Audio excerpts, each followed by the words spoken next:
Hey everybody, and welcome to Talk Daily. I hope you're having a great day wherever you are in the world, and I hope you're gonna enjoy this new segment that I'm making, which is basically how to modify your car. I know it sounds really simple, and everybody has their opinion how to modify their car, but I'll show you how to modify your vehicle properly and done right. Um, I'm gonna basically just go over some general concept of what I'm trying to say, and this is gonna be a series, so I'm not gonna cover everything in one video. So first, I'm just gonna simply just tell you how at least to pick the car, right? So on your mind, you have a car that you like. I want, I don't know, a Mini Cooper. I want a Supra. I want whatever car you want, a Midget, an MG, a Spitfire, a Miata.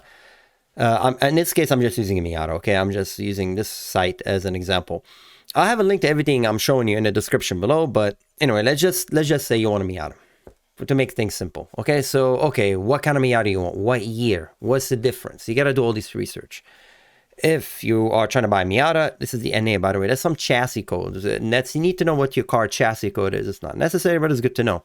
It gives you more knowledge of your car. For example, from 1990 to 1997 is called the NA.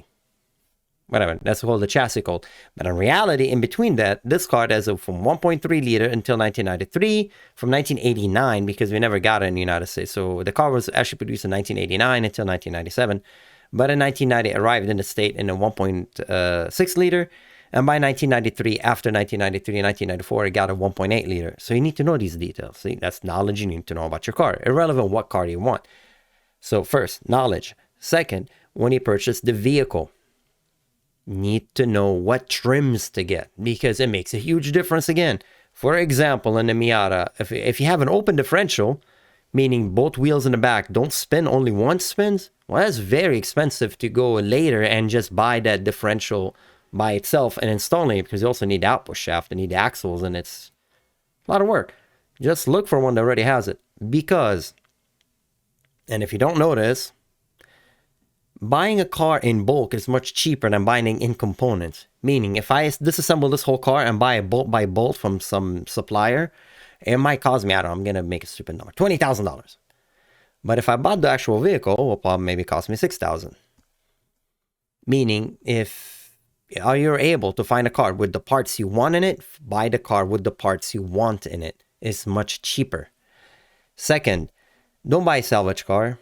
Salvage, that's what we have here in the state of California. Let me know how it is in your neck of the woods. But salvage vehicle is basically insurance company saying, oh, your car been claimed for damage. And the insurance company looks at the value of the car versus the repair and saying the value of the value of the repair exceeds the value of the car, and hence I call it a salvage.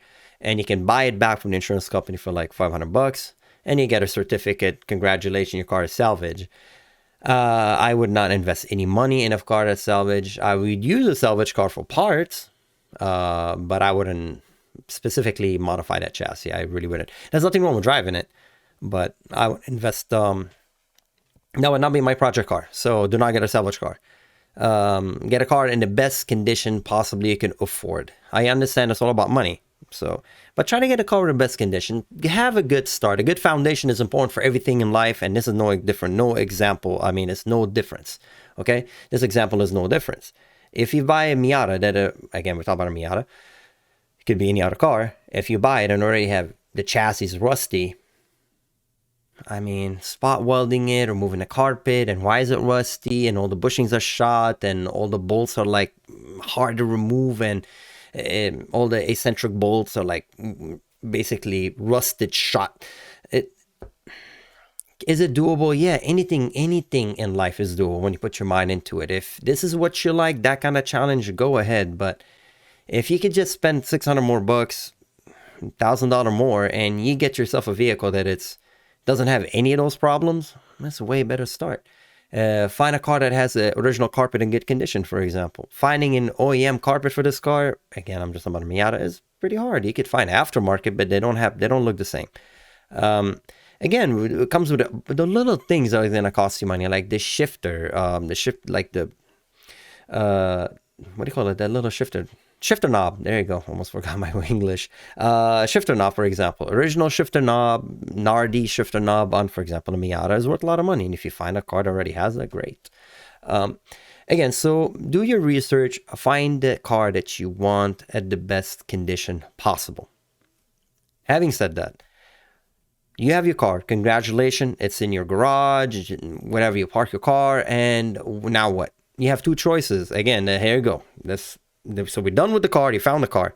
Now you got to make a choice. Am I yourself gonna fix it, or someone else gonna fix it? Are you gonna buy parts and you're gonna install it, or are you gonna buy parts and pay for someone else to install it? Or is it gonna be a combination of both? That comes down to you, your skills, your budget, and how much time you have. And those things gotta come to a factor. Those are a factor, huge factor, in when you are modifying your car. Because if you buy the car because it's cheap, but it has a million things that's wrong with it, and you don't have the time to fix it, then what are you doing? You just have a junker. You're just going to be stuck on driving it on the street, and there's nothing fun about pulling over on the side of this road with steam coming out of your engine, and that's not fun, right? So figure out where are you budget-wise, and what's the long-term plan. So let's just say, okay, you're going to do most of the work. Kind of like me, okay? I said I bought it in the best condition I can afford. I'm going to do most of the work. So now you need to know where I get my parts. You need to research what parts do I need to get. Am I going to keep factory parts? I'm going to get aftermarket parts, and how do I choose? And where do I start from? So in this video, I'm going to tell you the beginning. Okay, we got all that out of the way. We have our car, and now we're going to open the hood and just stare at it. The first thing I would do is I would look for provider for parts. For example, if it's a Miata, again, I'm not sponsored by them. We have something called Moss. This company is amazing. They have a bunch of parts for MGs, British two-door convertible, and I also have it for the Miata. You can find a lot of parts. Other companies like Goodwin Racing have stuff for Miata or Flying Miata. I'm just going to use Flying Miata because I'm trying to get to a point. So you select your car, and what do, right? You have all these cool stuff. And remember, most people, they go for wheels. I want wheels. I want big wheels on my car, and I want the cool stripes. And if your car is in excellent running condition, go ahead and get the wheels. But most of us, I'm not going to have that option. What I do immediately is I go to engine, the boring stuff. Because that's the beating heart of your car, engine. And usually, it doesn't matter. This website could be other websites. They usually sell you an engine rebuild kit. And there you go, for 1.8. Again, because remember, I told you Miata is 1.6, 1.8. So make sure you get the right parts. Engine rebuild is the first thing I would do to my car. Drain the oil, remove the oil filter, and obviously you have to drive the car to make sure that what's wrong with it. Again, don't fix something that's not broken. Rule number one. But most of the time, again, if the car will be kind of old, especially if you get an older car. So I'm just saying, if your car is old, you see oil leaking, you have oil leak from the valve gasket, I start immediately with engine rebuild. The first thing I like to do is rebuild the engine. The car has on it 200,000 mile plus. I mean, it's done a great job. It's served well all the owners previous to you, and a great job on engineers are making it. But after 200,000 mile, 200 plus, what do you expect? I mean, the internal combustion engine has a lot of friction in there. No matter how great oil you're using, you will consume some oil. And after many cycles, it will eventually the piston rings will wear out and oil will be consumed. And you keep burning oil. And burning oil is bad because it clogs everything else. Refurbishing your engine will not just increase your horsepower, also increase performance and, well, that's horsepower, and also give you better mileage. And the car will just run better. You just rev it, it wants to rev better. It's just great. So you start with your engine. Immediately start with your engine. If your engine runs, everything else will follow. I will immediately start with engine. So the first thing I do, I start with the engine. For example, this kit, again, this is very similar to any internal combustion engine. You're going to have something called a valve cover. When I work on the car, as I said, I make a commitment. I'm going to work on the engine. That means the car is going to be down. The engine is going to be out of the vehicle. And we're going to work on it. Simple as that. You got to make that commitment. Okay, engine out. Take your time. Buy the parts you need. For example, here, it doesn't show you piston rings, but also get piston ring. No matter what kind of car you have, a valve, this is a valve cover gasket. This is a head gasket. Timing belt. Some cars have chain. In case this is a timing belt, you have a tensioner. That's basically a pulley for the tensioner for the pulleys. You have basically a gasket. Those all the rubber O-rings. Again, if you get an older car, this is about an older car. So most likely all the stuff is going to be shot. How many people are going to be modifying and maintaining their vehicle? I don't know. But most of the time when you buy an older car, these things are kind of shot. So that's what I do. I take everything out, I disassemble it, I do everything from the beginning. So I know this is my car. Everything is new. As you can see, the prices vary, but it depends what kind of model vehicle you have. The prices will vary, but that's what I would do. Okay, thermostat, all these things. Know your car. For example, in my Miata, I changed the whole cooling system. I don't even use that thermostat. My Miata, I changed where the that's I'll do it on another video, but I changed where the well, I did not change it. There was actually an option where the water can go from the back of the engine for better flow. Okay, so that's a whole different video. But I did that. So research your car, research it well, and plan these things. So number one, engine. Start with your engine. If you're able to rebuild the engine, rebuild the engine. Take your time, get an engine stand, Google it, learn how to do it. It's actually not that hard. There's some special tools you need. For example, the head of the engine, I took it to a shop. I didn't mess with it. They did the valving, they seated the valving, they did all that. They decked the engine. My block, again, I didn't put the piston rings in there. I just took it to a shop. They rebalanced the crankshaft and I did it. But I mean, they give me in pieces. I just had to put them together like Lego. It wasn't that hard. A good torque wrench, an excellent torque wrench is a must. Okay, no Harbor Freight. There's nothing wrong with Harbor Freight, but Harbor Freight is all about tolerance, right? Tools are basically based on tolerance. So in Harbor Freight, tolerance is way too variable for me to do precision assembly. So get something better for that purpose. When you're building an engine, you really need accurate tools for torque. So basically, that's what I did. Start with the engine. That's the start. To go from after the engine, you're going to go outward now. You're going to go outside the engine. What's outward mean? Hoses, cooling. So you're rebuilding the engine. You go back to powertrain. Again, I'm just using them as an example. I will go to cooling. And cooling will basically show you hoses. Any car will have the same thing. Hoses, radiator hoses.